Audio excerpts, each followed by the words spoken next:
Parashat Beshalach, linking the chain of knowledge. The world is full of charismatic people saying, "He listened to me, man, I knew it's right for you." And their friends crowding and saying, "You should him." Is not a special connection to God, this leaves you wondering. Should I have faith in these guns, or they are just a bunch of phonies? The Jewish tradition doesn't get worked up over question of faith because it doesn't hold it anyone has a monopoly on God. Here's why empirical Salava we find Israel is trapped between slaughter by the sword of a row and drowning in the depths of the Red Sea. They cry out to Moses, "Why did you leave some slip tree to destroy this in the desert?" Moses stretches out his arm, answers, "Let me ask you a question. Are you ready for God? Because here he comes with that holy hurricane comes howling down from the heavens and hammers at the sea until miraculously a dry path emerges between walls and towering water that cross. And then Perot's legends controller Chaim after them, only to be stuck with pillars of fire and consumed in a boiling cauldron.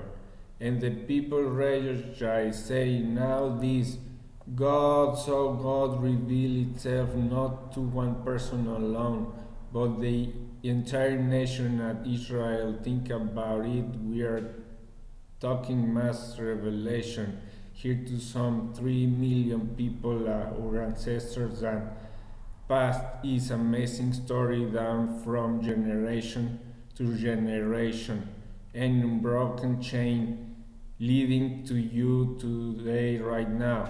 That's why the sages all tell us you don't need to have faith in anyone but your parents. If your mother and father are telling you the truth, then you can follow their story back up to the chain, to the splitting of the sea, to know God is true. We often forget that the freed slaves from Egypt never made it across the Jordan after generations of wandering.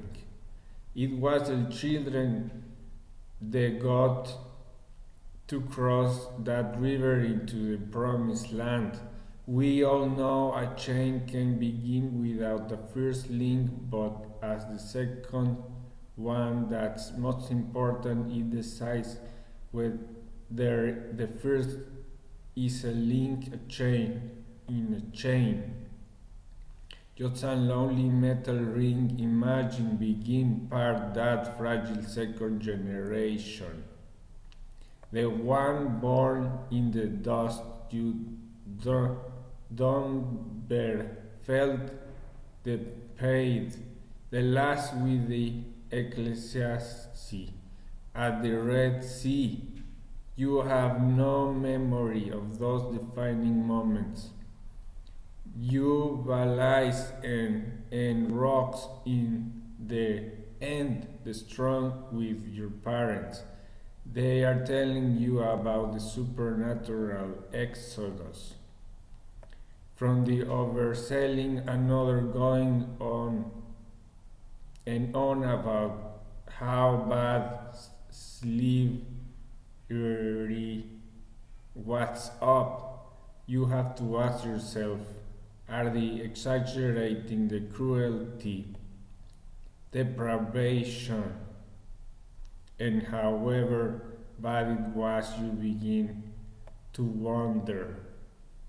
Is the monopoly of the desert any better? And finally, there is the never-ending trash talk about Amelek, this tribal violent people descended from the Hisa, still fuming with the ancestor, was swindled out of his bride.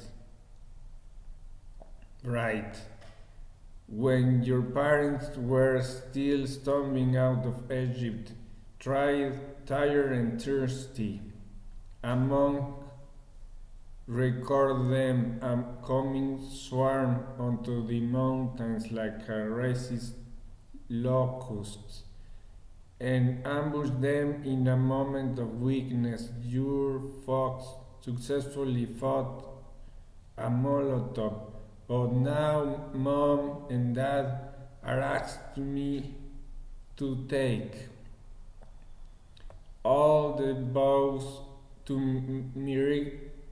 mercilessly destroy a molecule the next time you happen to bump into them in the canyon somewhere.